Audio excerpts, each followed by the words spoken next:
اور تیسرے فلسطین کے کسان۔ نقب میں ان کا سب سے بڑا قبیلہ الترابین ہے۔ اس کے علاوہ التیاحہ اور العجمہ بڑے قبیلے ہیں۔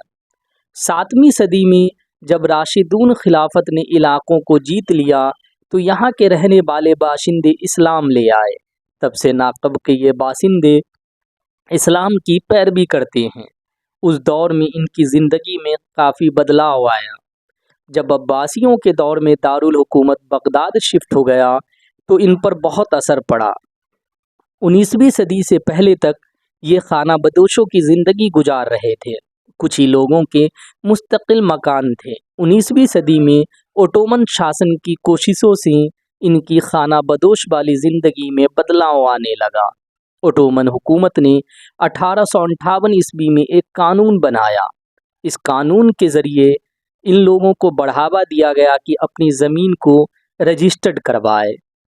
اس کے بعد یہاں کے کچھ باشندوں نے اپنی زمین کو رجسٹرڈ کروایا، پھر بھی بڑی تعداد میں خانہ بدوش لوگ یعنی انہوں نے اپنی زمین کو رجسٹرڈ نہیں کرایا اور خانہ بدوشی کو ہی چنا، اور یہیں پہ وہ بہت بڑی غلطی کر گئے۔ اوٹومن حکومت نے ان کے لیے یہ ایک نیک پہل کی تھی اور اس کو وہ سمجھ نہیں پائے، یا ان کے جو بیچ کے لیڈر تھے انہیں سمجھا نہیں پائے یا سمجھنا نہیں چاہتے تھے۔ اس کا نقصان یہ ہوا کہ بعد میں اسرائیل نے جب ان علاقوں پر قبضہ کیا تو یہ کہہ دیا کہ ان لوگوں کے پاس تو کاغذ ہے ہی نہیں، یعنی یہ یہاں کے غیر قانونی باشندے ہیں، یہاں کی زمینوں پر ان کا کوئی حق نہیں ہے۔ یعنی اوٹومن حکومت کی ایک نیک پہل کا یہ کوئی فائدہ نہیں اٹھا پائے۔ آئیے اب جانتے ہیں کہ اسرائیل بننے کے بعد ان کا کیا حشر ہوا۔ 1948 عیسوی میں اسرائیل کی ناجائز ریاست قائم کی گئی۔ اس وقت تک نقب کے علاقے میں قریب 1 لاکھ عرب باشندے رہتے تھے۔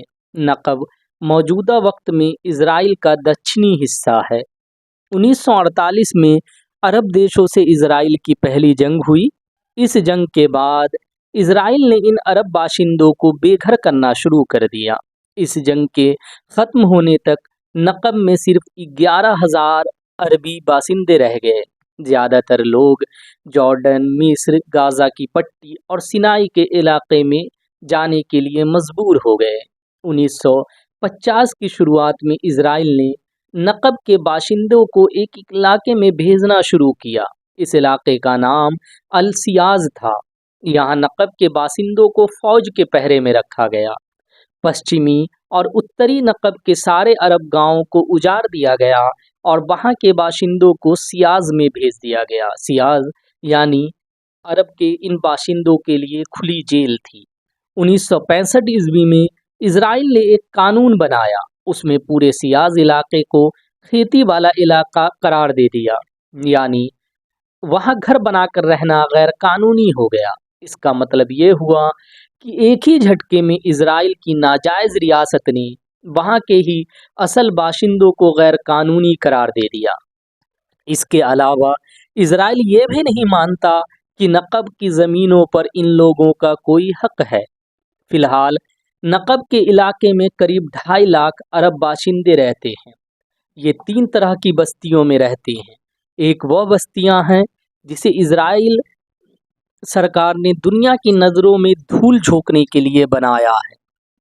ان علاقوں کو خیر اسرائیل سرکار مانیتا دیتی ہے۔ ایسے علاقے یا ٹاؤن کی تعداد 7 ہیں۔ یہاں کے رہنے والے لوگوں کو تھوڑی بہت سرکاری سہولیت مل جاتی ہے۔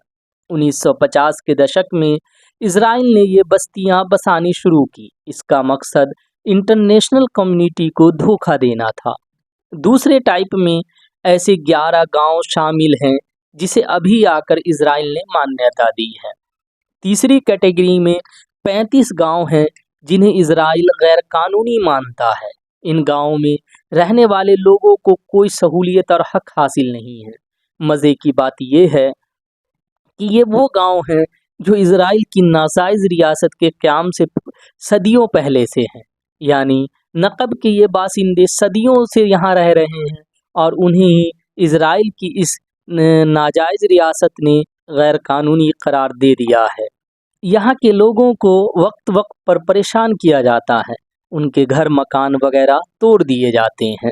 آئیے اب اسرائیل کی درندگی کی بات کرتے ہیں۔ یہ ہے اس کا بلڈوزر سسٹم۔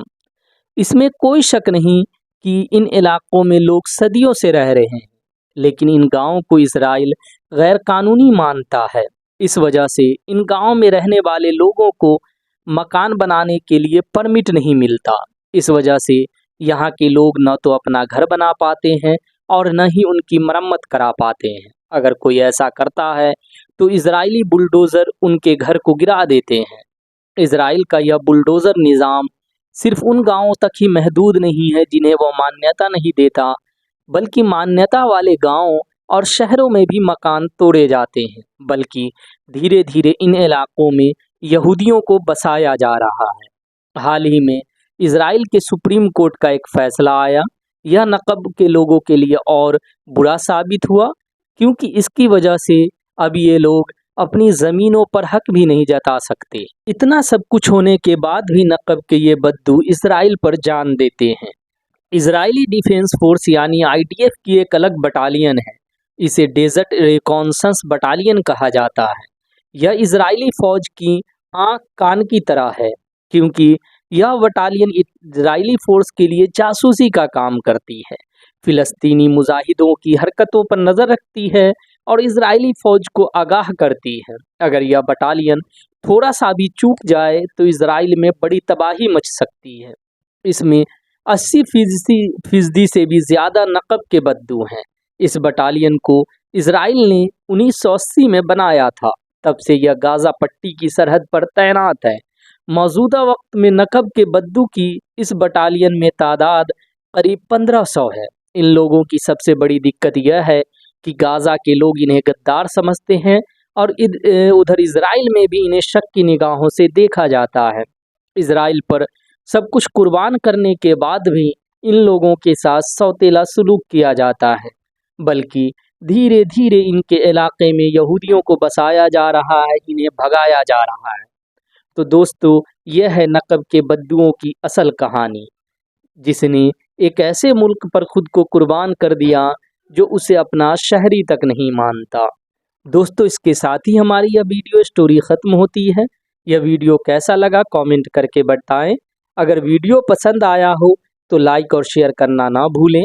ساتھ ہی ہمارے چینل پر نئے ہوں تو اسے سبسکرائب کر لیں اور بیل کے آئیکن کو بھی دبا دیں تاکہ ہمارے نئے ویڈیو کا اپڈیٹس آپ کو آسانی سے مل جائے۔ پھر ملتے ہیں نئے ویڈیو کے ساتھ، تب تک کے لیے خدا حافظ۔